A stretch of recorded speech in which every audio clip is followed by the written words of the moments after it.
right, Neil Ratner, Rock Doc here with a story. All right, so this past Friday, guitarist, singer, and songwriter Peter Green, best known as co-founder of the band Fleetwood Mac, would have celebrated his birthday. Now, Peter died, unfortunately, in July of 2020. So today, I thought I'd tell you a few things about Peter Green that you might not know. And as usual, a little background first. Yeah? There we go. Okay.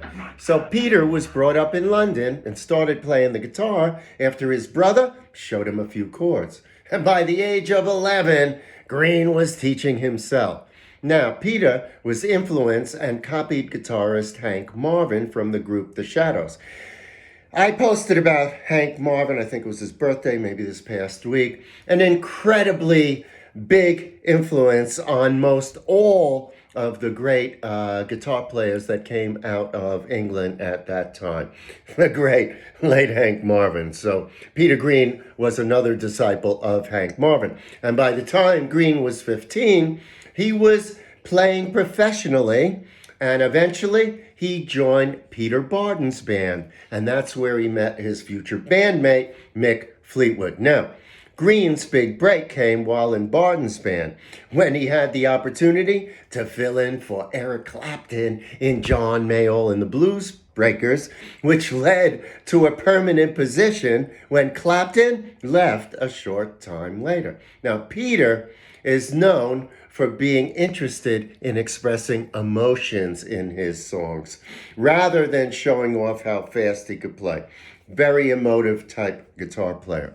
And he's been praised for his swinging shuffle grooves and soulful phrases, and he favored the minor chords and its darker implications. If you ever listen to things done in minor chords, they're very, very emotive, and they tend to be a little bit darker and in some ways more interesting than the obvious major chords. All right. Now, Green was also known for his control of harmonic feedback. So if you listen to Peter Green, listen for those things. Now, Blues Breaker producer Mike Vernon tells a very funny story about walking into the studio and not seeing Clapton. Now, he didn't know that Clapton wasn't in the band anymore. And so he went over and he asked John Mayall, where's Eric? And John told him, Eric ain't with the band no more. And he said, don't worry, we got someone better. Vernon replied, wait a minute, hang on a second. This is ridiculous. You've got someone better than Eric Clapton? And Mayall answered back, he might not be better now, but you wait. In a couple of years, he's going to be the best. And then he introduced Vernon to you-know-who, Peter Green. Now, Green made his recording debut with the Blues Breakers in 1966 on the album A Hard Road, which was released in 67. And by then, Peter was so good that his fellow musicians began calling him the Green God. All right, now, initially, the band was called Peter Green's Fleetwood Mac, and their first album did quite well. And Green emerged not only as a great guitar player, but also as an important songwriter with his songs like the instrumental Albatross. And, famously, he also wrote Black Magic Woman, which was covered and a big hit for Santana, but that was Peter Green's song. Now, as Fleetwood Mac's fame and fortune rose, unfortunately, things went downhill for Peter, who by 1969 was in terrible shape due to a combination of drugs and undiagnosed mental illness. Now, Green was eventually diagnosed as a schizophrenic, and he spent a good bit of time in psychiatric hospitals undergoing electroconvulsive therapy, and this was happening during the mid-70s. Now, electroconvulsive therapy, I'm not sure how I feel about that. As an anesthesiologist, I had to give anesthesia for it when I worked in the hospital during my residency.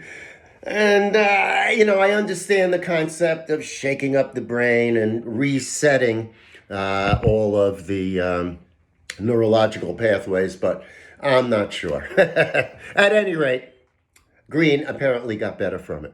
And he began to reemerge professionally in the late 70s, and he produced a string of solo albums, starting with 1979's album In the Skies. And he also, believe it or not, made an uncredited appearance on Fleetwood Mac's double album Tusk on the song Brown Eyes, released that same year. Now, Green influenced a slew of guitar players, including Jimmy Page, Gary Moore, and Mark Knopfler. They all named Green as a major influence, and that's just a few of the guitar players that he influenced. And Rolling Stone ranked Peter number 58 on its list of the 100 greatest guitar players of all time.